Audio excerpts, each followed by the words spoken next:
Have you watched my show at all? Yeah, this? Yeah. Yeah. Oh, okay, cool. You think I just was like, yeah, interview me, and I like didn't watch any of them? Some people do that. They're like, I want to go and totally I surprise. want to be on a podcast. Yeah. No. Well, I guess a part of that is I'm friends with most of the people I've interviewed so far, so they're like, I trust you. Yeah. Trying to say I'm not your friend now? Huh? Well, you are now if you want to be. Or we can wait. You can wait until after the interview to decide. What do you think? Yeah. Yeah. Do you want me to take these off so that there's not the reflection of them? You can do whatever you want. You could do whatever you like.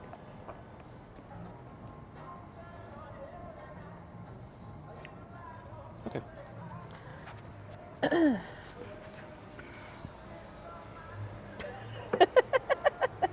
You're a natural. You know what's crazy is the TV show that we just did, where K Wayne came to like take some footage. Yeah. They did not tell us we were getting interviewed. They told me that it was just a performance. Oh, on the news? Uh-huh. Yeah. And they're like, oh, yeah. So, like, we'll probably just do, like, 1.5 minutes, 2 minutes of the song, and then we'll interview you. Like, I was the one who booked it, so, like, I looked at my homie Sal, and I was like, all right, we're gonna do this. Wow. So I was like, that is our experience showing of just being like, cool, let's just talk about it. Well, you whatever happens. nailed it. Yeah, he was just kind of standing there like. He doesn't like interviews, which is why he was like, yeah, let's just do a performance. Because they were like, we can either perform or we can do an interview, or like you can interview and we'll play like your song like during it. But then the producer was like, no, we'll interview you and you'll perform. Also, anytime, here's some free game, anytime you do any live performance on Coin, you're singing a cappella. Really? The mics, you don't know what you're going to sound like until you watch it air. Like, oh my God. Yeah, so the AM Extra one I did with Monster, it was fully silent. And they told me that moments before being interviewed as well. Where they're like, oh, by the way, you won't hear yourself. You'll have an in-ear that'll play your backing track, but you will not hear your vocals. And so I just sang a cappella. That's kind of terrifying. To a empty, huge TV studio with like all these like robot cameras, because they're all like automated. There were no people? There's no camera people anymore. Wow. And then the like newscasters were all just like silently like standing behind with their phones, which I appreciate. Sure, yeah. And then with Sal, we had microphones, but they were not amplified, and we could not hear what it sounded like. So like, I just essentially sang a cappella. We had like my amp playing really, really lowly to hear the backing track for us, because we couldn't hear the backing track. It was run through a mixer for them. They're just like not set up for live music performances. So like, wow. I was telling K-Wayne that, I was like, yo, if you ever want to hop on, be prepared to rap basically fully a cappella. That's crazy. Yeah. Thank you for that. That's good to know. Yeah. In case I ever end up on the news. If you're ever on the news and you want to sing, just know that you gotta give it your all with no extra anything. They got like negative reverb on those mics. What the hell? So you didn't know how you sounded until you saw it? No. And I mean, the first time, because I did AM Extra, which is like their 8:30 a.m. show for Monster, I didn't know it at all until like I got home. And then this time I was like, well, I'm slightly prepared. And at least I could hear the music a little bit, but yeah. That's really surprising. Yeah. You'd think they'd have a better, I mean, it's an entire studio. Yeah. It's Wow. not set up for live music. The more you know. Thank you for that. Yeah, of course. So I have like core questions that I ask everyone. Yeah. But I actually came up with some questions. Ooh, for me specific? Yeah. Okay. Stuff that I'm curious about. Yeah, totally. Which would you prefer first? I don't care. Whatever. Okay, dope. Whatever you feel like. All right. Real stories, real people. This is how we heal, by turning our pain into power. Welcome to How We Heal, Turning Pain into Power. I'm your host, Daddy Magic, and today I'm sitting down with Rachel Wong. Yes. Thank you so much for being here. Thank you for having me. This is exciting. I am super stoked, for real. So I was talking to an AI, and it was like Casually. just casual. Yeah. Yeah, I kind of use it as my personal assistant. We all do, man. Okay, cool. Well, I don't know if I should tell you this, but you're my first female guest Oh, on the okay. show. Why are you weird about that? The AI was like, "Don't say that," and I was like, "I think I'm going to." Okay. But yeah, Prepare me. it's just exciting for me because Yeah. I thought I accidentally made like a mental health podcast for like men, Yeah. which is fine. That's cool. But Yeah. there's a lot of different artists out here, So Yeah, I hear you. okay, all right. I am happy to be your first female artist. Was there a point for you when your art became necessary? Yeah, I think like the whole time. The whole time? Yeah. I mean, my shit is bad in my first stuff that came out, but I think the whole time that I've written music, which like the first song I ever wrote was a 5-verse song about my boyfriend that like broke up with me, detailing every month and the breakup. Okay. And so I think in general, music has always been like the easiest way for me to like turn my music into like a feeling, like turning my emotions into a story that I couldn't tell otherwise, bad or not, which we all do. But I think music has always been really necessary for me in terms of really being able to articulate how I'm feeling. Like I grew up in the church, not really religious anymore, but like even with church, growing up and going on mission trips and doing all of that stuff, like the only thing that ever made sense to me was music. And so I always was leading music. I always was playing drums, piano, guitar, and singing. It was the only thing that ever made sense to me. That's cool. Yeah. Are you bisexual? I am. Okay. Yes. I am bi. And I'm married to a woman, which is, it's interesting. This is going to be a tangent that you'll probably cut out too. But like both my wife and I identify as bisexual. And I think, again, growing up, my parents are Chinese immigrants. And so like they're Chinese immigrant boomers that are Christian. So like being bisexual was not okay with them. They did not know how to like kind of see what that was. Like I think they would have had an easier time if I did identify as a lesbian, because they just saw it as like, what does this mean, living in the gray? And then for me, because I grew up in such a religious environment, like I was confused too, because I was like, I loved and had romantic relationships with men that were real to me. And then the truth of the matter is, even in queer communities, like there's bi erasure there too. Like there are people like, oh, you are a lesbian, right? Because you married, my soulmate happens to be a woman. But both of us we both identify as bisexual. We both also are like, if one of us dies and we end up with a man, we're not straight again. Right. We've been bisexual the whole time. Yes. Do you know what I mean? I do. And it also is like, there's just certain stereotypes and stuff that like don't relate to me because I'm not a lesbian and I'm also not a straight woman. I'm queer. Okay. You know? So yeah, I do identify as bisexual. Okay. Yeah. But you did pick a side though. Long term. Yeah. I think sexuality is on a spectrum. No, for sure. You know what I mean? Yeah, and so it just, for some people, they fall somewhere on that spectrum. I identify as bi-gray sexual. Bi-gray? Bi-gray. Yeah. Okay. Bisexual, gray sexual. Yeah. Got it. But I thought queer was like not for me. Like the word queer? Yeah, but it's like an all-encompassing thing. Yeah. Right? It's interesting too, because like for a really long time, my wife and I also were like, we're not lesbians. And it's not like there's anything wrong with that. It just didn't fit. You know what I mean? I get it, yeah. You know what I'm saying? It just was not the correct term. And it's interesting too, because there are people who are queer who really don't like the term bisexual either. I'm like, that's weird, but I guess probably because you're not bisexual. Well, that's why there's so many different terms. Right? I know, right? Yeah. How's your family now? Time, the whole like cheesy time heals everything does actually happen. Yeah. It was pretty bad for a little bit. Part of it is like me just going to therapy and like figuring out how to like forgive.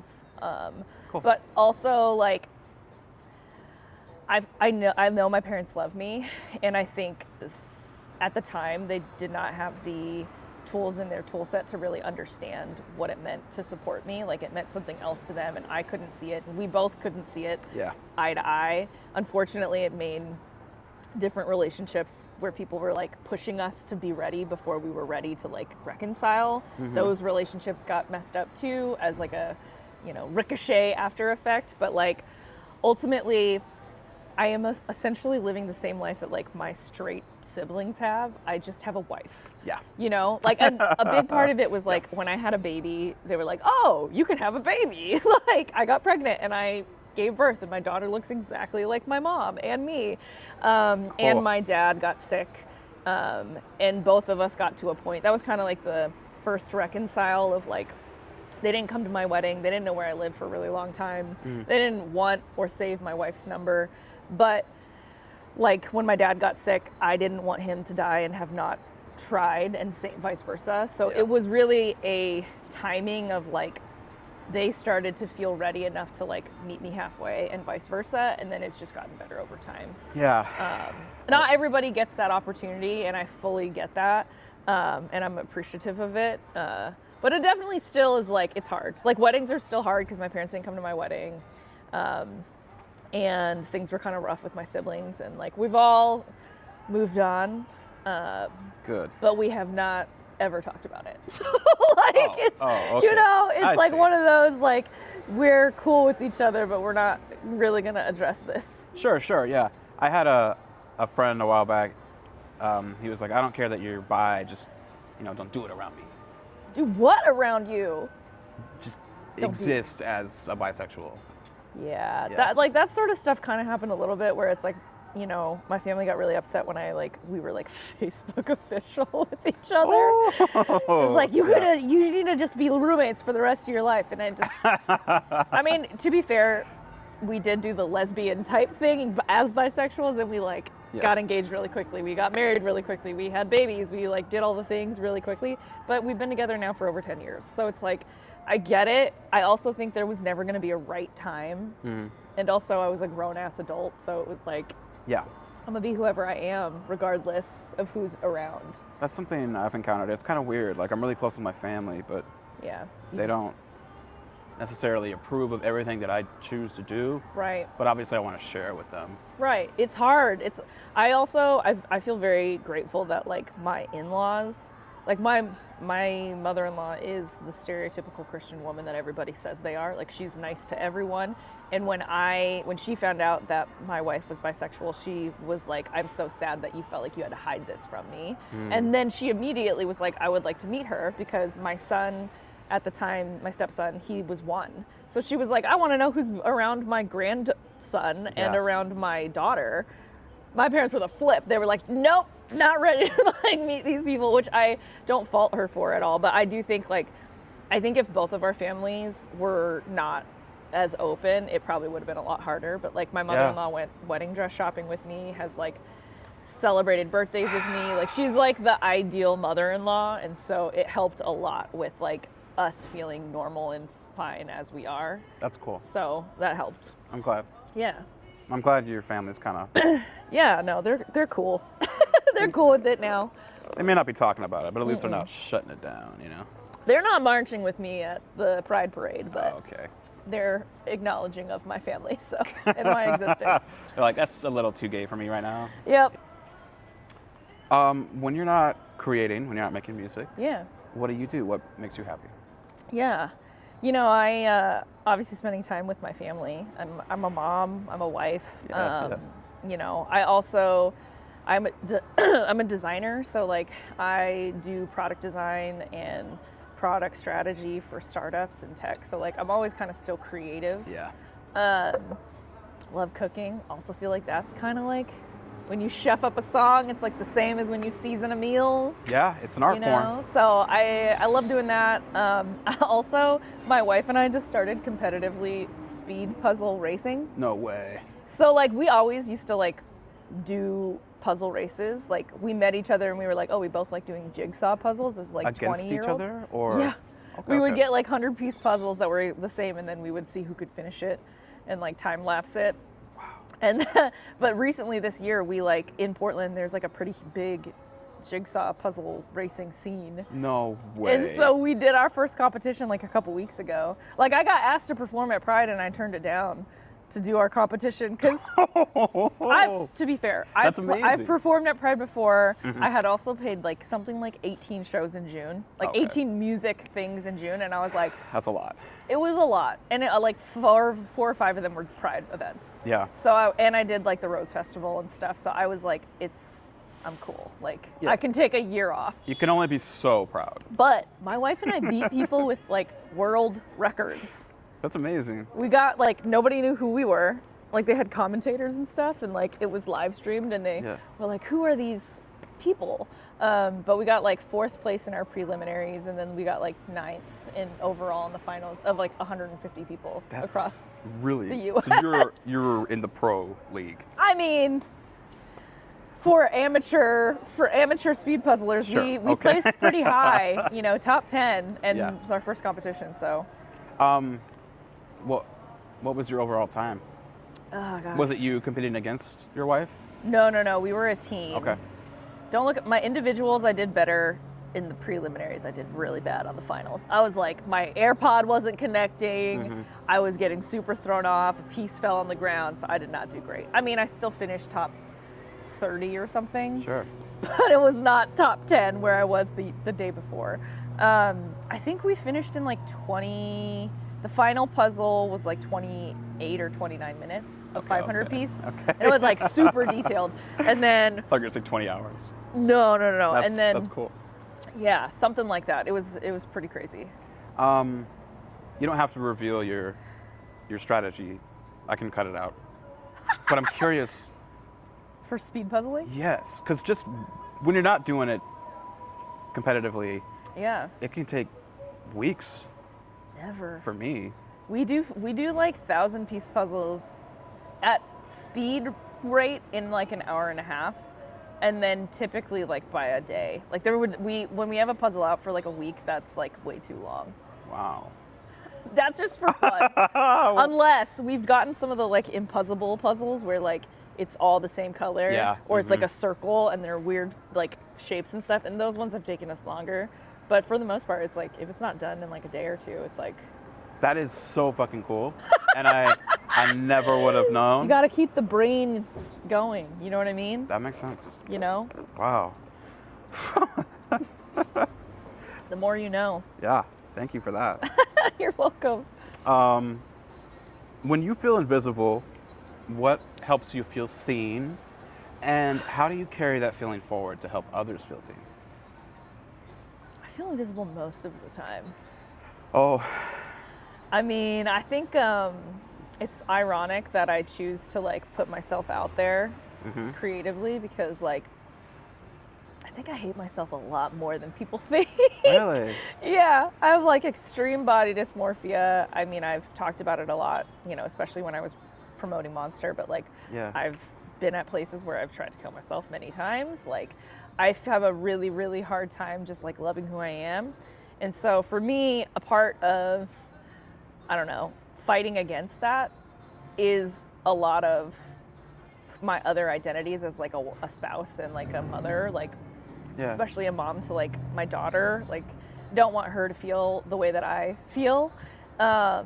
And so how I parent differently and the self-talk that like I reinforce with my daughter ends up being self-talk for me too. Yeah. And then, I mean, the truth is like, it's very stupid, but like my wife is very attractive. And so sometimes I'll be like, she would not have married an ugly. I can't be that ugly or that terrible, because she's very pretty and very talented and successful, and she would not have chosen to like be with me forever. Wow. And then, yeah, like part of it is, I mean, obviously I've been in therapy for a while, and it's just finding new and different ways that like make me enjoy life, and then just like leaning into that. Yeah. I don't know if that answered your question. No.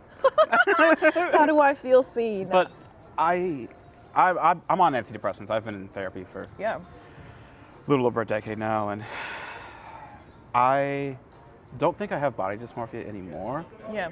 but I recently saw pictures of myself when I was younger, and Yeah. it just hit me so hard because back then I was in great shape, Yeah. but I thought that I was the weight I am now. Yeah. And in my efforts to like get fit, I was Right. actually just making myself fatter. Yeah. Yeah. Like what is Right. Yeah. Yeah.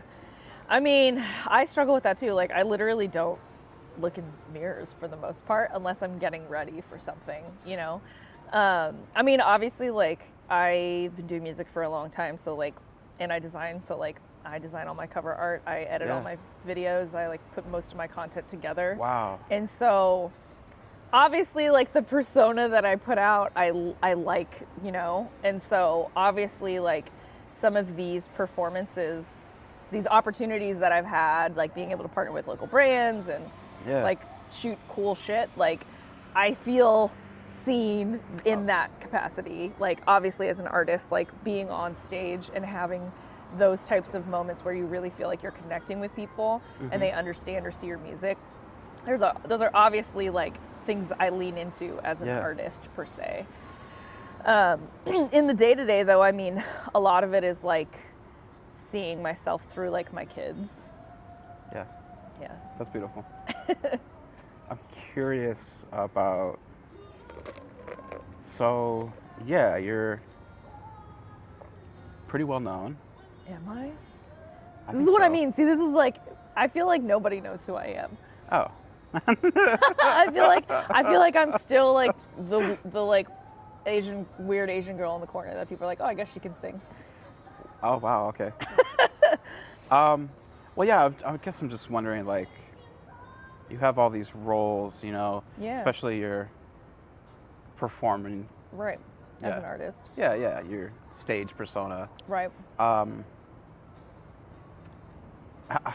So, like, when you see yourself being this cool, like, sexy badass, like how do you internalize that? Like, in private? I mean, honestly, sometimes I think I did really bad.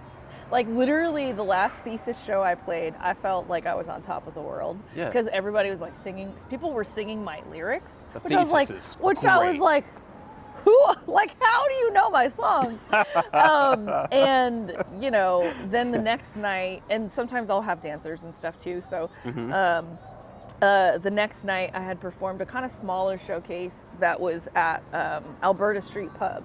And like, I don't know if you performed too. So like the vibe is so different when you have like a turnt hip hop crowd that's all standing up right in front of you Yeah. versus people sitting down. So like when I came back, I took a break from music from 2015 to 2023. When I came back to start playing music, I used to do So Far shows, which I don't know if you're familiar with So Far, but No. it's basically like these two dudes in, fact check me, London, I think, came up with the concept of like monetizing house shows. So the concept was like, ooh, we don't want to be in a loud bar. We want to be able to like pay attention to the artist and be Yeah. intentional. And so they came up with this idea of So Far, which like essentially across the US, the world, major cities had teams where it was mostly volunteer. Sound people would volunteer, the coordinator for the events like would volunteer, and then every artist would get $100 regardless of ticket sales. You don't have to promote it because they don't tell you who the artist is until you show up. I like, So kind of you like get, that. which like for me, when I was first coming back, because I didn't perform at all really in Portland, every now and then I say that, I still was able to like somehow get hired to like, I performed at Pride 2018, 2019, and then I always perform at the Jade Night Market in Southeast Portland because my auntie at a church knows me and was like, bet, here you go, here's $700. I was like, bet. But for cool. the most part, I was not performing in Portland. And so it was an easy way for me to like go put myself out there again. However, that's kind of how I sort of realized I really didn't want to do the kind of singer-songwriter soul pop. I wanted to do more hip hop and R&B because I was performing in front of Portland folk crowds. So nobody was really paying attention because Yeah. they didn't pay to pay attention. They paid to have a date night. You know, like you can BYOB, it's like sometimes it's at White and Kennedy or sometimes it's at like a shoe stop or shoe shop or something.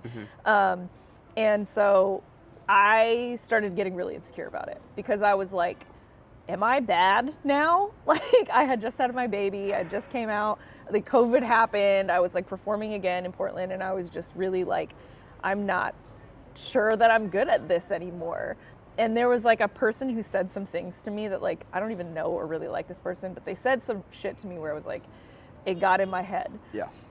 And so this random person who I'm not even close to has been like the little like devil in my head that have been like, I'm gonna fucking prove you wrong.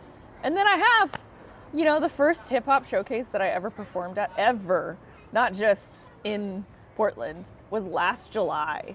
Oh, wow. In a dive bar in Gresham with Bren Boy for Rip City. Okay. A Rip City basement. And since then, it's just gone up, you know? And so... Hell yeah. I don't know. I feel like there's nothing quite like being able to actually, like, align your pocket of your sound and what you're hoping for as an artist, and it actually hitting, like, with the people, you know? Yeah. So I feel like stuff is starting to pay off. I'm signed to, like, I'm grateful, shout out Marmoset, Formation Sound, Farnell Newton. Like, I'm plugged into a couple different sync licensing agencies. I've got a couple songs that are going to be in the next season of Love Island with a producer I met literally just on Instagram. I was like, hey, if you need a soulful vocal, hit me up. Wow. And then I wrote 2 songs in like 2 days, stacked the vocals myself, like, at my house, and sent them off, and then he was like, bet they're going to be in the next season. So Dude, what? I just keep shooting shots, and I keep, you know, hoping for it. I mean, it also is wild to me, like, even that I was voted like best new band of 2025 in the Willamette Week, like, I was like, I don't understand how this happened. Truthfully, like, a lot of the accolades and the success, like, I'm super, super grateful for, but I also don't, I've been doing music for such a long time that I also don't let it, I don't know, get to my head too much, because the lows are very low and the highs are very high when you get to do cool shit as a musician. That's true. And so if you, at least for me personally, I think I need to still do a better job of like celebrating the wins, but I don't do it that for too long, because then I don't want to like be upset when I'm chasing the next feeling of win, you know? Yeah, I get that. I guess. I just basically, I'm always, you know, open to evolution and learning and kind of like different opportunities and different perspectives, because that's how you just grow as an artist. Like, I'm not trying to chase virality or be That's the best way to do it. Yeah, like, I just know that and part of it is like, I'm blessed to know, you know, like I mentioned to you, like, my brother is pretty successful in the music industry. Yeah. I have many friends who live in LA, signed to different labels. I've got another friend who used to be a Portland musician. He's doing really, really well in Nashville. It's just like, just be a real, genuine person and a human, and have a real understanding of why you're doing what you're doing. Yeah. And if it is to tour and if it is to be signed by a label, that's awesome. I just know that that's not necessarily what I want in my life. And so I just am moving with that purpose, and opportunities have kind of come up, you know? So.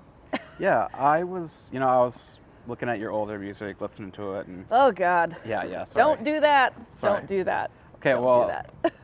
I don't know. It just seems like back then you weren't like, you seemed uncomfortable. Yeah. But now, you know. I'm confident. Yeah. Yeah. You seem so confident and in alignment, you know, with like who you truly are. Yeah, and I mean, it is true. Like, I was closeted when that came out. And the truth is, like, I think on Kay Wayne's podcast, I said this too, like, I didn't live life enough. Like, I think really great artists are able to draw from who they are outside of the stage.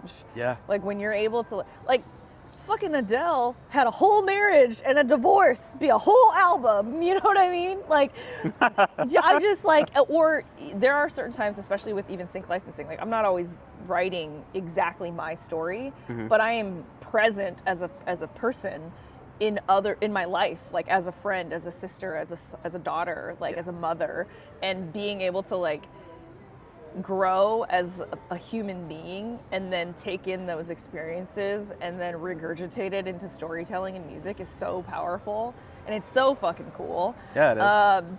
Monster was a sync song. like, I didn't write that to release, but I was like, my producer, Nick Burnick, and I were like, the election had just happened. He was playing me like a beat pack, and he was like, I don't know, I was just feeling really in my feelings. And I was like, oh, I want to write like about depression. And so we did. And like that song's been pitched to like Bel Air and like all these other fucking shows because you just don't know how it's going to hit That's for incredible. somebody, you know? Yeah. So. Oh, wow. Has your depression been a lifelong thing? Yeah. Unfortunately. Yeah. Was there a root cause or just compounding? I kind of feel like it's one of those things that and I don't know, maybe it's a little bit controversial, so you can cut this or not, but I kind of feel like I'm just chemically not balanced the same as everybody else. There's definitely been moments in my childhood and in life, and obviously like never coming to terms with me being bisexual until my mid-20s, like that didn't help at all. Yeah. You know, but I also think, and again, controversial for whoever's listening, but in my experience, I was not given healthy coping mechanisms in the church. I was often being fought against of like, you shouldn't be on antidepressants, or you shouldn't see a psychiatrist, you should see a counselor, you should turn to God. And that just made everything way worse for me. Right. I mean, the earliest that I ever felt like I was like disposable was 3. Like, I think it's just in me that I'm not chemically balanced. You know what I mean? Yeah. And I mean, again, a lot of therapy and a lot of figuring out like how to quiet that voice and realize that it's just one tiny piece of me, like is just part of growing up and figuring out like what makes me happy, you know? Yeah. So I would say, yeah, it's definitely been like a lifelong thing. I'm right there with you. You know? Yeah. I don't think that's the same for everybody. Obviously, I think there's a lot of people who have very intense, like, you know, that's part of why I think I always felt something was wrong with me, that there wasn't some root thing. I didn't grow up like homeless. My parents weren't terrible to me. Like, I just was like, something is wrong with me. And especially like I did grow up like going to like Christian camps and serving on mission trips in like other countries and stuff. I genuinely was like, I don't know what the hell is wrong with me, because I'm preaching all this shit and it's still in my brain that like that I want to die, like, or that I'm not, like, God made a mistake on me and all of that shit. So it just took a lot of therapy, a lot of, you know, I do think like the whole health of like, I needed medication to stay afloat so that I wouldn't just drown in my own darkness. But a lot of it was like surrounding myself with really good people that like loved me for who I was. That's you important. know, having exercise and other dopamine like activities, like writing music and, you know, falling in love and like honestly being a mother and like anchoring myself to like other people, that made me see the like through the darkness of the clouds. Not everybody has those, you know, you have to find whatever that recipe is for you. Yes. But yeah, I would say yes. Lifelong, long-winded. You're gonna have to edit a lot of this shit. No, this is all good. Wow. Yeah, I'm still on antidepressants, but I feel like I'm in a good place with my. Yeah. I'm a survivor. balance. Yeah, and I was 6 when it happened. First time. Yeah. And I was just like depressed, deeply depressed, Yeah. until 27, when the memories came back. Yeah. And then I was just deeply enraged. And so I started taking the meds to just kind of take the edge off Yeah. so I could do the work, you know. And Figure it out. Yeah. Yeah. It's hard. it is. But I'm glad you're still here. Same. I'm Still glad trying. you are too. Thanks. Okay. What do you hope that people will learn from you as an artist? I hope people feel seen. I think especially with my depression, I, outside of the stage, often feel unimportant, like like not valuable to certain to the world, to be honest. And especially like the type of music that I am making. Not that like, I don't think Chinese people are really known for anything other than William Hung being terrible on American Idol. But, you know, like there's not like Chinese pop going, there's not K-pop, like C-pop, there's, yeah, C-pop going on. But like, wow. I grew up in Vancouver, Washington. And I don't know, I knew all the Asian people that I went to school with. I knew all the gay people, a handful of black people that were all on every sports team. Like, I dated very white, blonde hair, blue-eyed bros. And literally there was like a boyfriend of mine who was like, I really like you, but I could never like actually date you because like you're Chinese. What? My like AP class, like there were guys throwing around chink left and right, like nobody blinked an eye. And wow. So like Yeah. I didn't experience like direct crazy racism, but it always felt like I was just kind of overlooked growing up. And again, that's like also my own mental viewpoint and image. Yeah. But I feel like as an artist, I hope people feel seen as like a queer person, as like a woman. And then to be honest, like there aren't a lot of Asian artists at all in popular music outside of the K-pop bands, like K-pop girl groups and boy groups. And there are not a lot of like Asian women or Asian men that like sing outside of Filipino people, which I am not. A lot of people think I am, which is like such a huge compliment to me.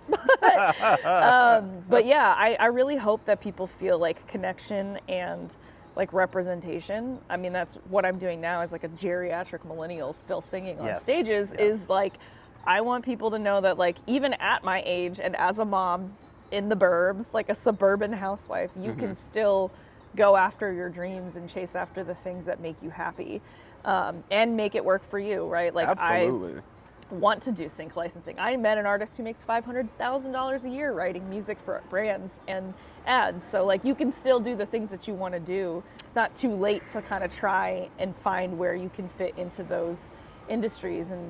And so, yeah, I mean, I really hope that people feel like seen. I know that's like a very blanket statement, but I mean it in that like, I hope people feel seen, with Monster, like obviously with people who are struggling with mental health issues. Like I've sang that song at like random spots and people will come up and say they cried because they felt like I understand exactly what you're going through. I'm going through it right now. And they feel emotional to it. Like I write for connection, not like clout. And so that's really what I hope, even like in live performances, like I want people to be like, dang, and like feel the feelings that you feel when you are hit in the gut with like good music or a good performance. Like that's kind of what I'm trying to accomplish. That's badass. In my endeavors. Don't know if it's hitting, but I think it is. I've read in the Willamette that you said you were kind of afraid to get into R&B. I was. I didn't want to culturally appropriate, Everyone else is. I know, but but a lot of people are like, well, you're a person of color at least.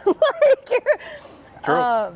But yeah, I think I think for a long time I really didn't think I was that great of a singer because I wasn't doing crazy vocal runs. But I can do them. I just wasn't writing songs with them, and I wasn't writing to a certain style of music. I think I also realized now, spending more time with different producers and in the studio, like I play piano and I play drums and I play guitar. Yeah. I can write songs with those chord progressions, but I think with certain producers, they would just take that and build around the demo of the instrument. And I was like, that's not what I want. Like, I think we need to curate the sound, like for any production, which I think is why I love pop R&B and like the 2000s, because they took hip hop songs and they wrote pop songs on top of them. And like that shit is fire, and it's clearly working for me. So when I finally kind of got to that point as like an artist and like a producer, almost like being like, I know what I want it to sound like and I want to find the person that can help me make that happen, then it kind of has been really natural. Do you have a go-to producer right now, or do you have like a team that you work with? So for a really long time I was working with Hunter Love.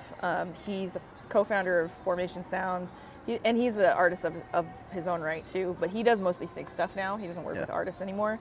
And then I work with Nick Burnick a lot from the Bunker Studio. He works with a lot of hip hop artists here in Portland, like Aaron Westside, Scooter Rogers. Oh yeah, nice. Briggsy, like that's basically his bread and butter. So I work with Nick a lot for sync licensing, and then I have an EP coming out with Evan Flow. Magic is hopping on a song from one of that, Magic 9, so pretty stoked for that. Oh yeah, okay. And so there's like a gaggle of people that Yes. I've kind of worked with, and honestly a big part of that was sync licensing, because like catalog, I mean quality of catalog is great, but like you have to have more songs out. It's like Totally. of the 200 to 3 might make you 50 G's or something, right? But that's still way more than if you just keep putting one every couple months or every year, every 6 months on a DSP that's going to give you pennies. Like streams are great, but they don't pay shit.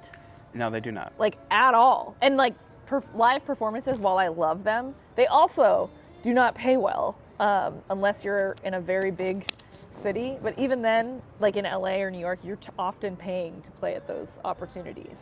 Right. Or like, you know, selling tickets to get a portion of it back. And so I have really focused on networking and finding producers to work with. And then also myself just getting better at like vocal production so that I can send my stems to people like that aren't here in Portland. Yeah. So I do have a go-to group of people, but always looking if anybody wants to collaborate and make some music. There's also crazy things that happen. Like I played a dead, when I tell you it was dead, like club night where I was like, what am I doing up right now? And it's gonna eat me for days. But like I met 2 people that have been amazing and are very well connected that just happened to be there, and they were like, you're a really fucking good singer, and I fuck with you. So it ended up becoming an opportunity for me. So I will say, like, I think Vina Baby said this in one of her interviews before, but it is true. Like if you're really trying to like plug into a community, you do kind of have to like network, whether that is online, it's like on Instagram and or in person, like playing these different opportunities that go all over the place. You never know how that actually will pay off for you. True. And it does help you. Like I have had the amazing opportunity to be able to sing anthems for the Blazers, the Timbers, the Thorns, and that's like 30,000 people. Yeah, that's amazing. It's really cool. But you should be able to perform. I mean, obviously it's the anthem, so it's like people are there for the anthem, not for me. But you should be able to like perform for crowds that big as well as a crowd of 2 people. Like you should be able, regardless of how much a person is paying attention to you, you should be able to still sing and perform. Yeah. You know? And that is what doing a lot of these different shows kind of taught me. Because before, especially if it was just the So Far shows where it was like folky crowds, it was not the tea for me. And if I would have stayed in that, I probably would have not been as confident and not been as like secure in who I was, you know? Yeah, that's amazing. I was gonna say, just backtracking a bit. Yeah. You know, you being like an Asian queer woman, it's really important to have that representation out there. Like, there's so many white people doing everything, you know, and like, yeah, that can be inspiring, but there's just something about seeing yourself in a specific I role definitely model, you know, like. I mean, I hope so. I hope it is a thing, you know. I mean, I obviously like grew up with doctor, lawyer, head of CEOs of tech company like friends, and that's certainly not what I'm doing. Right. You know what I mean? As an Asian woman. But I also know that like I'm good at songwriting and I'm good at performing and singing, and so I'm just leaning into that because I like it and it feels good. Yeah, I love that so much. That's so important. Just doing what you enjoy. I just feel like aliens are here and the next earthquake might take us out. So, I mean, I just feel like life really is too short. And I mean, again, a part of it is too, is like the people you surround yourself with. But like, my wife is applying to med school right now, and we have a 5-year-old and a 12-year-old, and like, we are both just chasing our dreams because that's what, you know, the sky is the limit as long as you have the, like, I don't know, the strength and the aptitude to like keep doing what you're doing. Yeah. It's not like there aren't days where I'm like, I don't know what I'm doing and I feel like a failure, but you keep showing up, eventually something is gonna land. Absolutely. Like you say, just keep shooting your shots. Basically, yeah. That's cool. Okay. How do you experience God? Oh man, that is loaded because I am not really religious anymore. Oh, well, okay. It's loaded for me because, I don't know, as a person who struggles with mental health and a person who is half gay, like, I also just have a lot of religious trauma from that environment. But I also think, especially as somebody who does struggle with depression and suicidal ideation, Yeah. I believe that there has to be like a greater plan and a greater good in the world. And so for me, I mean, I experience it in kind of like how people would describe like good karma or opportunities presenting themselves. Like, I see it in my kids, you know, like I see like being able to enjoy like the little moments of happiness and joy of like having my own family and my own memories and my own, I don't know. It's like that weird in between when you feel like you're not really an adult, but then you are, because you have your own legacy and your own life and your own kind of family. Yeah, I don't know. It's a harder question for me to directly answer, but I would say I see it in a lot of the like good that happens in a world that's pretty dark. Yeah. What's a recent victory that you're proud of? I mean, getting those 2 songs on Love Island that quickly was like That's incredible. really freaking cool. I think as songwriters and as artists, Yeah. sometimes we get in our own way. Like, I mean, I'm not personally one of these people, but I know everybody yaps about it online of like, don't gatekeep your own catalog and whatever, like release this shit, Yeah. which is whatever. I'm not like that. I release a song every month or every other month. But I do think sometimes it doesn't have to be that deep. Like, Yeah. I'm still a good songwriter when I'm writing for shitty reality TV and telling a story. And so, you know, this person that I met on Instagram was like, hey, I have a 10-track like album that I'm being asked to contribute to for Love Island. These are the reference songs. These are the like types of scenarios that might be. And he sent me 2 beats. I wrote to them in like literally 2 days.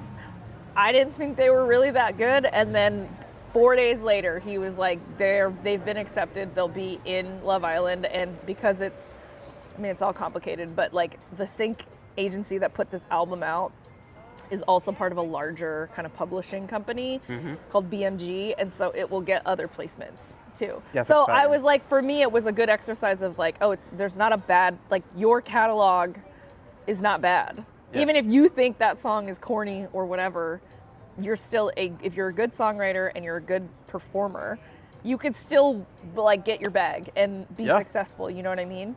So it was an interesting exercise. Same thing kind of happened recently with Nick. We haven't gotten the placement yet, but we wrote 2 Christmas songs. One of them I'm definitely going to drop in December, but it's like a trap beat over Carol of the Bells called Lit for the Holidays. It's like, we're getting lit for the holidays. Wow. And it's definitely going to sync somewhere. But it was another one too, where it was like, I saw the brief, he sent me the beat, I wrote it in like an hour, like quietly in my bedroom while my son had his like friends over for a birthday sleepover. And then we recorded it the next like day and submitted it. Like, I think it is not the barriers that sometimes feel insurmountable, you can just overcome and push yourself. So like that was really cool. Obviously being voted like one of Willamette Week's best new bands was very, very cool, especially considering I feel like nobody knows who I am. So it was like very cool to kind of like, you know, have a recognition of that like capacity when I truly haven't really been doing music in Portland that long. It's impressive. You know, when I wasn't really doing music in Portland, I did a competition with Guitar Center, their singer-songwriter competition, and that was cool because I beat out like, I want to say like 20 to 30,000 bands like in the U.S. And I was one of 5 people that got flown to LA. Like they paid me like a couple racks to like go to LA. We got to stay in a super fancy hotel in West Hollywood. They gave us a bunch of free gear. I got to perform at the Troubadour, which is like a really dope venue in West Hollywood where like Elton John got famous in. That was also very cool. I didn't win, but it was like a couple weeks before my wedding, and I was like, I'm not moving to LA. Like I was like, I'm not uprooting anyways. I don't have the story of like, I'll do anything to be here. A lot of people came up to me and were like, you should have won, which is like, I'm happy for my friend who did win. But the bouncer there, he was like an older African-American gentleman who had been working there for like 50 years or something. He was super old. He was like, you should have won. And I was like, that's all I need. You've seen so many huge artists perform in this venue, and you said I should have won, then cool. So it's always a fun one too. Although that was 2017, so it was a while ago. Performed a lot at different places. Like my name would pop up all over the place, but really I was having genuine conversations and connections with like Spin 503. I was like talking to them and sending my music. I was like, even this, reaching out to you and just following you and being like, yeah, I would love to be on an episode. Like I'm just a genuine, authentic person, and I was building relationships with people because Verbs was a big, Verbs and Mac were like a big nomination, but they also nominated Wavy Joseph, like Victoria Yabbitt, like Zaya Bell's on there. Like they had nominated a bunch of people. I didn't realize that there were a lot of different nominations. So it's like I had, you know, a semi like, you know, friendly relationship with like Karma Rivera. She nominated me. Wow, like random radio people at like PDX, you know, radio, Portland Radio Project and Rip City Basement, and like all these other people that I'm not concerned about what cliques I'm a part of, and I'm also not concerned with like any sort of beef that people have with each other because I'm old and I'm not going out and going to the after parties and drinking and doing all that stuff. I'm just showing up, doing my job, having professional conversations with people, and then it ended up that I was one of the people that like, you know, got nominated, which I'm super grateful for because there's a list of incredible artists in the city that were part of that list. So I don't know who all nominated me, but thank you everyone who did, because I like when I say I don't think I'm that big, it's because I don't think I am. I just am existing in the community. It's all those, you just show up authentically, genuinely. Yeah, and like I go to the... People love that. Yeah, that's just it. I don't know how to not be, you know. I don't know how to not be myself, because when I wasn't myself was when I wanted to die the most. Same. You know what I mean? Yes, I do. How we heal. Yep, exactly. Yeah. You've come to the right place. Yeah, for sure. We're done with my core questions. Okay. But I do have some stuff I'm curious about. Yeah. So you said you were scared of like appropriating R&B culture. Did you receive any pushback from anyone regarding that? Literally no. No. Like not at all. Okay, good. No, I think it's just all in my own head. I mean, not to my face. I don't know if people talking shit behind my back, but I don't know you well enough to say yes or no, but probably not. You're like, actually, all the other guests on this show have told me how much they hate you. Yeah, every single one. Okay, well, how did you overcome the fear about making this decision to switch, to rebrand and switch into R&B? You know what's crazy is like, you know, there's a lot of people who like, they think really hard about the rebrand, and they scrub their Instagram and they make sure that they don't have this follower ratio. I don't give a fuck about that. Like, I just don't have time to care. Yes. And so the irony is that truly, this is no BS. Like, I am just doing what feels right to me. There is a certain level of, like, I would say, like, with the fashion and stuff too, like, I'm leaning into, like, the Y2K 2000s kind of, like, more Aaliyah urban-esque, like, fashion, because it fits the vibe of my music. And so the bucket hats and the bandanas and the jerseys, like, you know, I'm definitely doing that. But, like, I mean, I don't look like what I'm wearing the mom. I thought you were gonna show up as like a 90s star, you know? Like. Well, I'm sorry. I was finished grocery shopping and I said I look cool too. So. No. Yeah, you look cozy. You know, you look dope. But like the truth is, I am making like more fashion choices that I don't think I would have been as comfortable with, and I probably wouldn't be making if I wasn't doing these performances and I wasn't doing these videos and things like that. You know what I mean? But it also feels natural to me too. Like, I am very much the like feminine girl that likes the like kind of urban-y vibe of it as well. Yeah. I mean, very like Sierra, Aaliyah like vibe. Yes. Honestly, I think part of it was just like the music. And the truth is, like, even within the 2023 to this point, I have more pop-leaning songs. What I learned from another really amazing sync artist, producer, engineer, her name's Jade Josephine. She's from, I believe, Virginia. Super successful, incredible artist.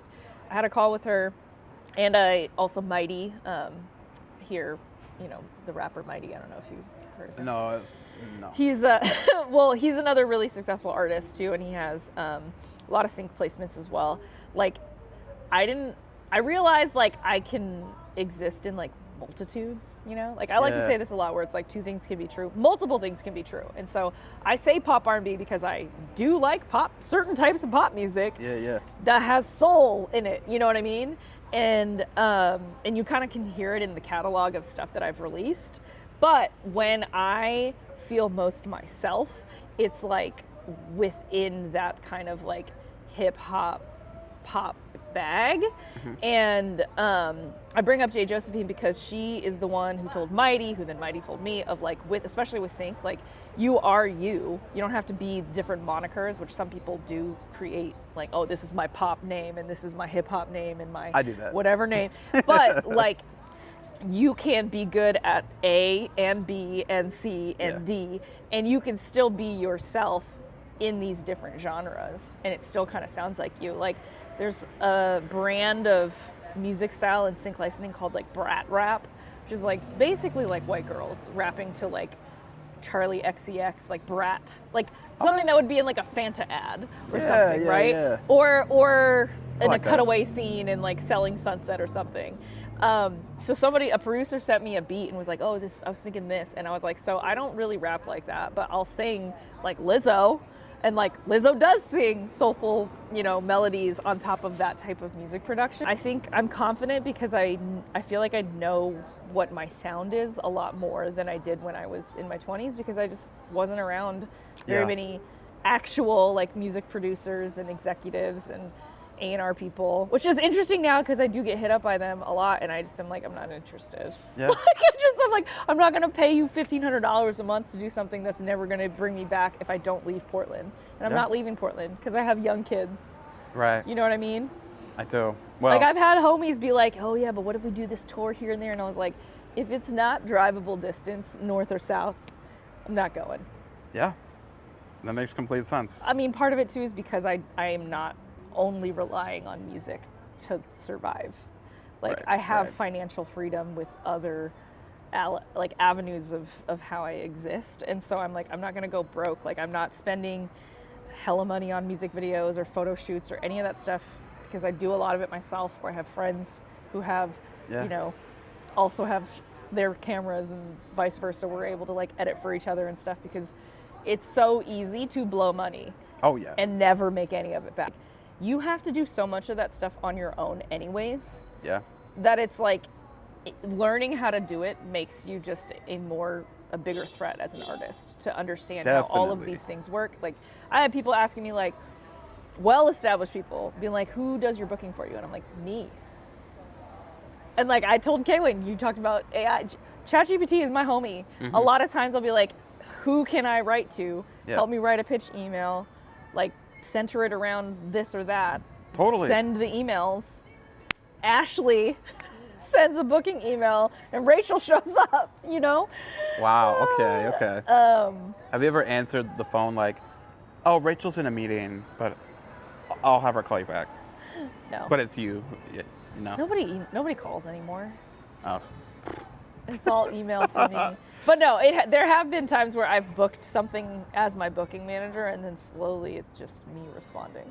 And they've never said anything, so Love that. you know, it works out. But I will say, like, I think as an artist, this is not even your question, but I do think as an artist now, the more, which is a flip of what a lot of content coaches or whatever will tell you of like, don't do it all, you're gonna burn out. I still think like the more you can do yourself, the better off you will be. Yeah. If I could produce as well as some of these producers that I know, I would. But I also know that I'm too old to be good enough to submit to a catalog. Yeah. So I would rather work with multiple producers and send out multiple musics to multiple catalogs and see what happens. But Yeah. I've never been somebody who just like bought beats from somebody. I've always worked with the producer to like build something. Yeah, I love what you're saying about being multifaceted.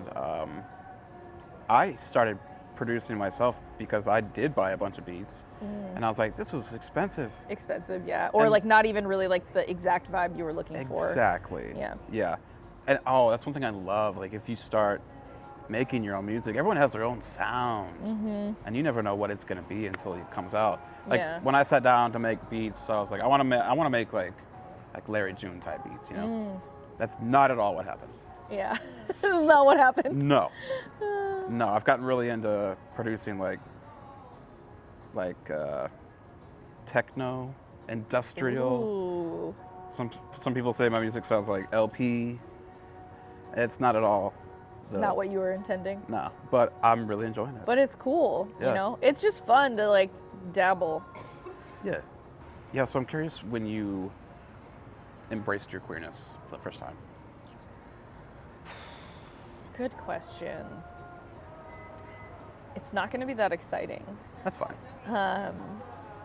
I still kind of feel like I am because Yeah. I met my wife and she's my first girlfriend. So like I switched Tinder on to boys and girls. And so I went on a couple dates with a couple people in Seattle when I lived up there. And it was exciting just because it was like the first time I was going on a date with a girl. Yeah, You know what I yeah, mean? yeah. But I was still really weird. And like I did not know how to, you know, I don't know if you experience this as a bi person too, but like I'm different, you know what I mean? Like when I'm dating a girl versus when I'm dating a guy, and the type of like guy that I'm looking for versus, you know? And then it was like the biggest mindfuckery, like going on dates with boys and girls at the same time. Yeah. But when I met my wife, like, I don't know if it's like a queer thing. I just knew it was her because I was like, I don't care if none of these people respond back to me, but I care if this person does, you know? And so we talked for maybe a couple weeks because I was in LA shooting some stuff for music, shooting video and doing this stuff for music. And I was gonna move to LA before I met her. And then we met in person, and then it was like, nope, I'm not moving. I'm gonna move to Portland actually. And became like a mom to my son. My son was 1. Like I became a stepmom basically overnight. Okay.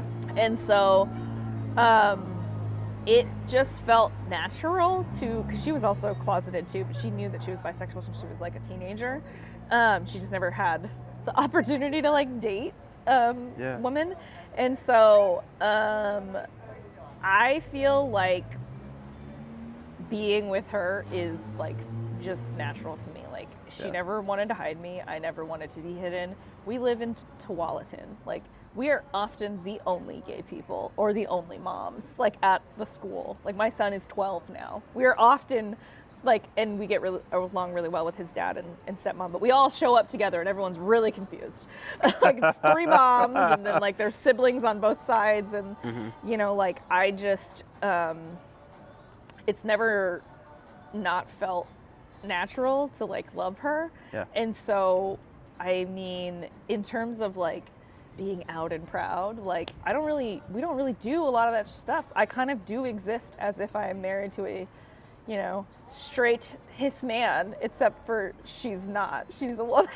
Right. And we're both like feminine too. So like a lot of times people don't even think we are together if we're not holding hands, or like my daughter looks like me, the daughter that I carried. My son looks like her. So we'll go out and have dinner and they'll be like together or separate because it looks like two mom friends with their kids. Wow. Okay.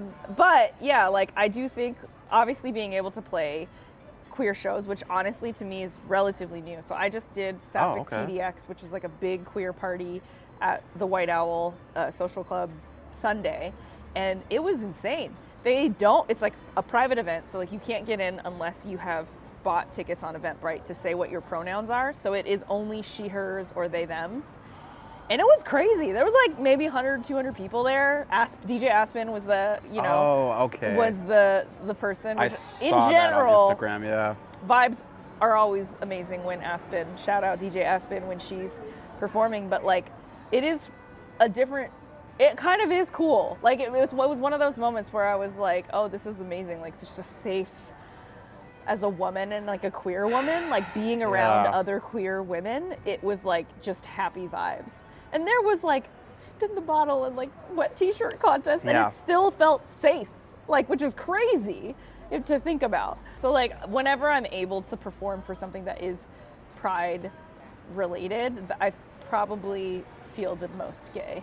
In my day-to-day life, obviously like just being with my wife feels like I am embracing my queerness. Yeah, trying to be more open about my queerness. Yeah. And I guess I'm looking for a safe queer place. Oh. Because I've stopped talking to a lot of my straight male friends.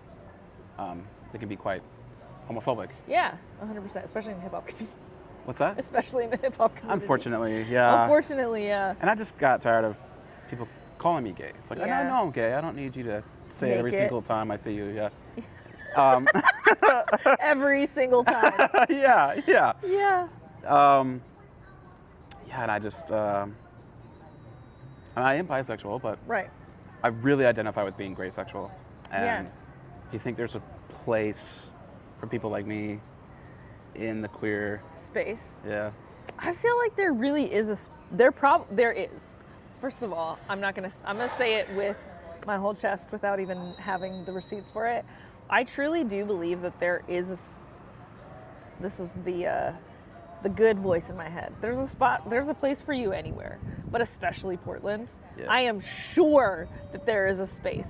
We just have to find it. Right. You know what I mean? I'm still looking for it. You know, what's crazy is like I didn't even really. The only other queer event other than Pride, I got asked to perform for. It's like Tangerine 503 was at Dirty Pretty in Southeast. Okay. And like same thing. It was like a queer event that I was like, oh, I didn't really know. And I was like, what the hell? These people are amazing and so supportive. And it's just a different energy when you are able to perform for the people that like identify with you and then like fuck with you. You know? Like I met people from who they saw me at that event and came to this event. And they came up and were like, I just need to tell you, like, yeah, your covers are great. You're a really great singer. But, because I mean, like, when I'm performing at, like, Pride or a queer event, I'm definitely throwing in more covers because I just want people to dance and whatever. Sure. But they were like, no, your original music is really good. You made me cry, like, singing Monster at, like, a turn-up back patio party, you know? So I definitely do think that there is. But to be honest, I met my wife shortly after I came out. Actually, I came out for her in my mid-20s, and she also, like, she got pregnant and had my son when she was, like, 22. So she didn't even go regular out, let alone gay out. So, like, I don't really know much about the, like, queer scene. Okay. And then because we are just suburban housewives who have other hobbies, we don't really go out. You know? Yeah. But I know that there are spaces because I've seen it and I've been welcomed into them with like open arms. You know what I mean? Yeah, that's cool. feel like I'm not answering any of your questions. No, you are. It's like side quests. Um, Sorry, guys. I'm a slow processor. No, you're good. Probably won't even fully like absorb everything that you've been saying until I get home and Watch it back. Yep. It's all good. It's all good. Okay. And one of my other questions was, what would you say to people who are afraid to embrace their queerness? I think the freest that I've felt, especially as somebody who struggles with like mental health issues, like I think a lot of times on my harder days, it kind of just feels like there's like a weighted plate on your chest, you know? I mean, and part of that, especially if you have what I have, which is the chocolate vanilla swirl of anxiety and depression, like it really does feel like something is crushing you, you know? Yeah. I felt like, I think it's twofold. I came out and I met my like person, but that weight was lifted. Like, I think it's super scary to exist in different spaces, but when I decided for myself that I wasn't gonna hide that, like even with my family or at work, because like I did climb the corporate tech ladder and I was a design executive at like a major tech company, I wasn't hiding who I was in front of these CE bros. I wasn't hiding who I was in front of anyone. And it just ended up being a lot more freeing. Yeah. You do run into the issue of like the people in your life that make you question that, even not just being queer, whatever your identity is, like that you're struggling with being yourself in.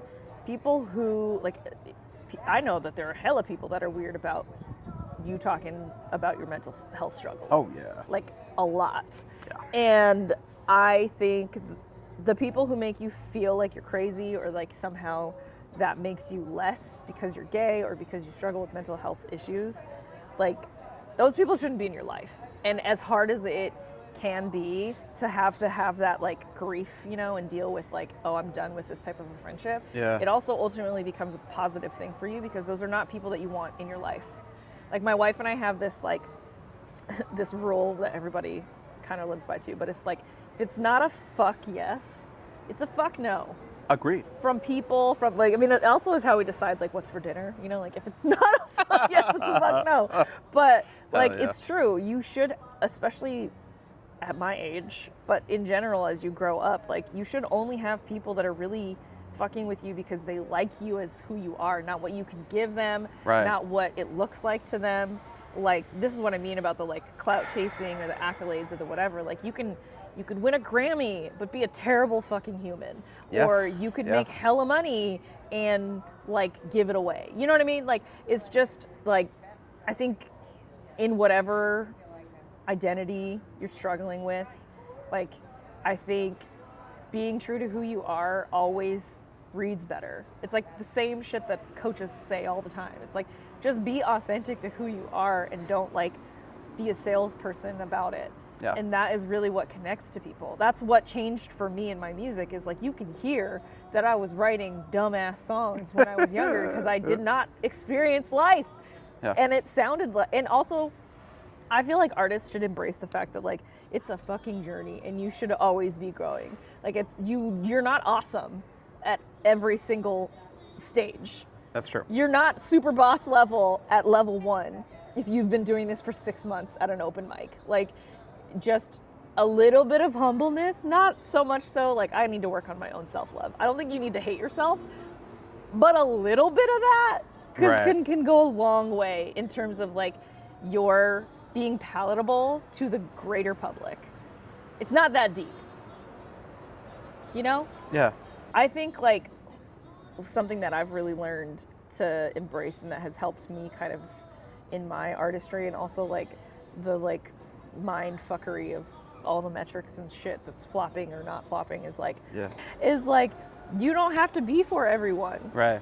And they're not, you know, like they're not all for you. So why are you trying to cater to people that are not gonna fuck with you? You know, you should fuck with you. Mm-hmm. And if you do, then that's all that should really matter.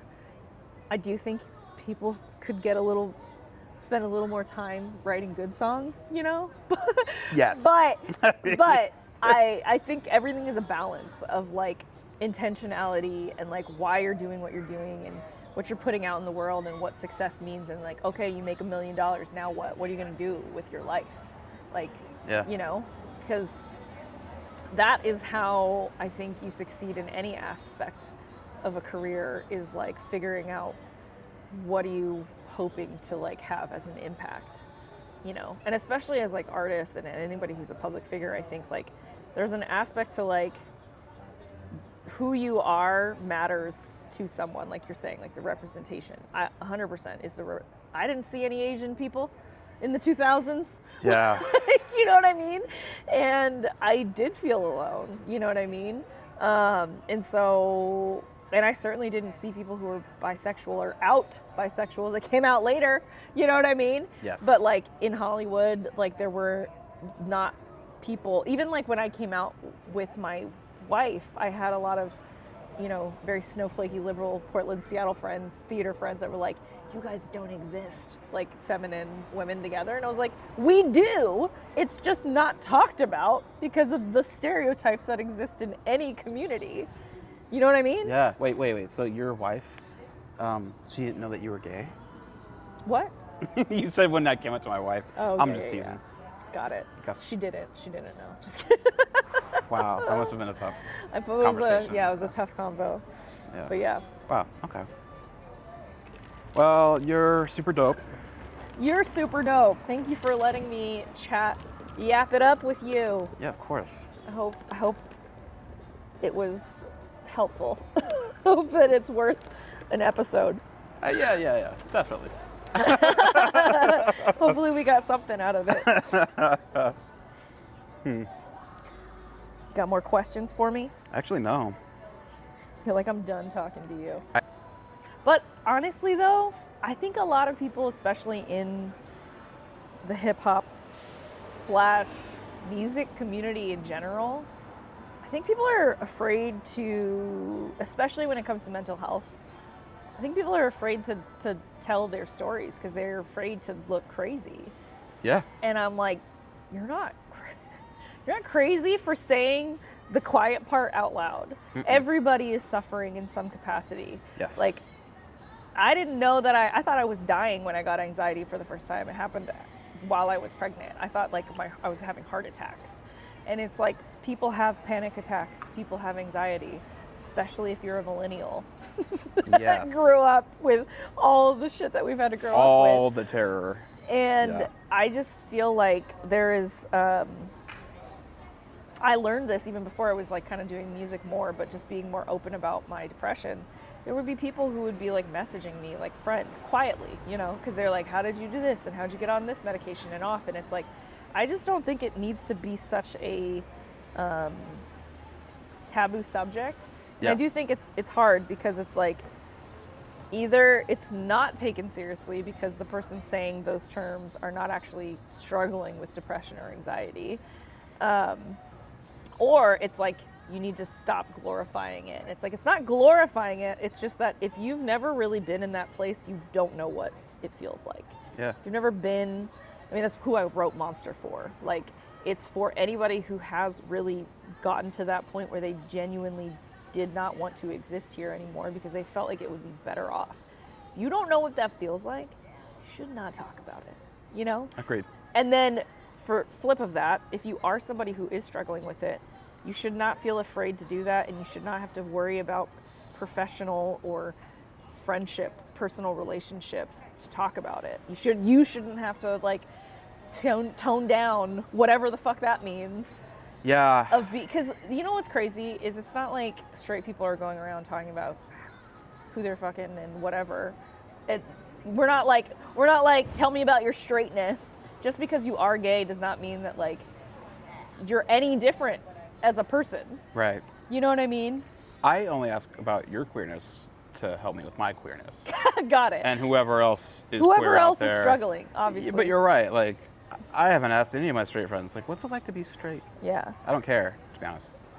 Because it's not why you're friends with somebody. I mean, yeah. It's the truth with any aspect of it. Like, even as an artist, like, I don't want to spend my whole time talking about my music or what Dude. what content I'm posting, Oh, thank God. or what my game plan is. Like, I Yes. don't want to do that. I want to know, like, how are you doing today? You know what I mean? Yeah.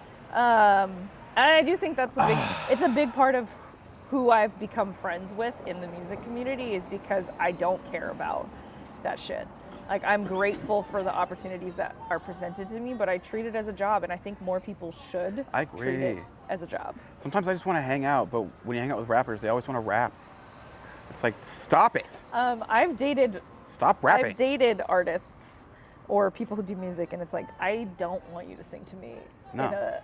in a hanging out situation. I don't want you to perform for me. It's different if you're like, hey, show me your songs. If you are interested in Yeah. asking about it, Yeah, yes, yeah. yes. But yes. if not, it's wild behavior. If not, zip it. Don't perform for people who don't ask you to perform for them, you know? Yeah. How do you feel about being serenaded, especially unprompted, and like happy birthday? I can't speak for all of women because I am half gay, but which is not politically correct, so I own that. Not all of gay people, I don't think. I don't know. But Can't speak for all the gays. I find that very gross. I also Oh. find the concept of like, well, here's the thing. If asked for, different. Sure. When I first started dating my wife, she would often ask me to like break out the guitar and just sing. She misses actually when I would do more singer-songwritery stuff, because Yeah. I would do like Stripped Down with The Weeknd, Yeah, or yeah. No Diggity, or Frank Ocean, or whatever. I would just Okay. sing with my guitar. But you I can s- actually sing, I can. and those are good songs.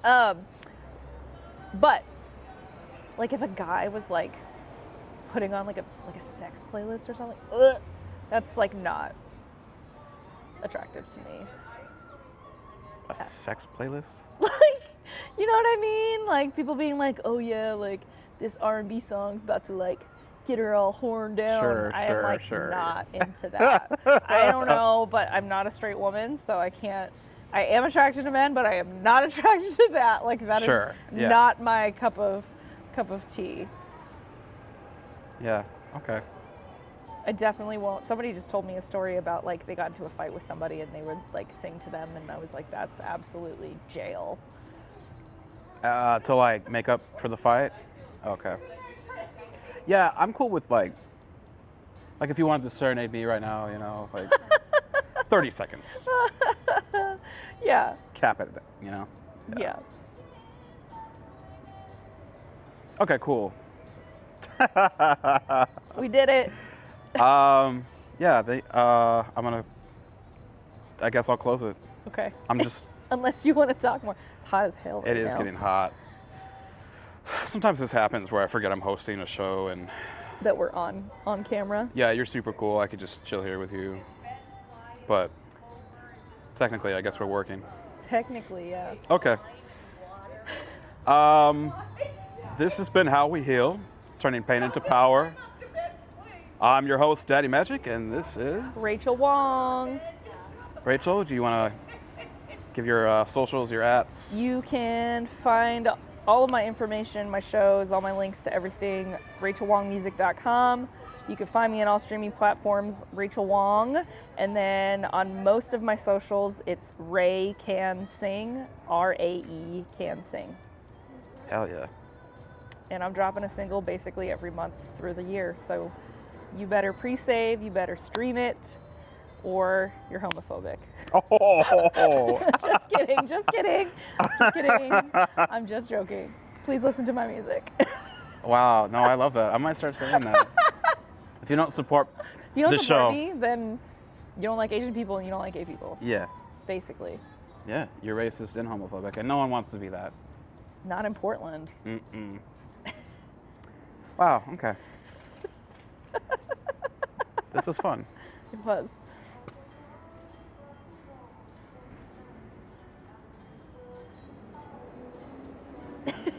I actually do have one more question for you. Okay. Yeah, so did you ever have a stage name, or was it always Rachel Wong? Rachel Wong is my maiden name. You know what's hilarious is my legal name is Rachel Tate Wong. Yeah. It's just a hyphenation of my wife's and my name. But now, because I took a break from music, right? Yeah, and yeah. during that break was when I got married and lived my life, got, all that stuff. So whenever everyone's like, Rachel Wong, my wife is like, that's not your fucking name. It takes it very personal. She's like, I was like, it's not my fault. I started music Right. before. I will say, I do think I probably could have benefited from a stage name because Rachel Wong is a pretty common Is it? name.